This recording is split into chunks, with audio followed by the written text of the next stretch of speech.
Every gold piece you save is a slave to work for you.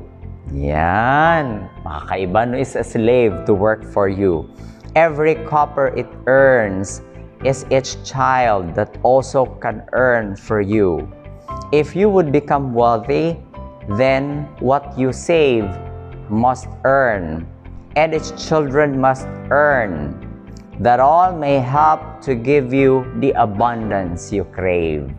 Alam niyo po, itong pinag-uusapan natin, maaring hindi pa ito gaanong familiar or alam ng karamihan. Kasi usually, pag meron tayo ng pera, syempre, babayad natin sa bills dahil ang alam natin, gastusin yan eh. Dapat nagkakaroon tayo ng pera para meron tayong panggastos sa pang-araw-araw. But supposedly, kailangan nating mag-iba ng pag-iisip. Ibahin nga, sabi ni T. Harv Eker sa kanyang The Millionaires or Secrets of the Millionaire Mind.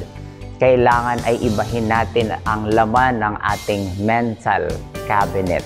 That one idea na pwede nating baguhin ay yung gamitin natin ang pera na siya ang magtatrabaho para sa atin. How is it? Kasi usually at present, ang ginagawa natin, we work for money.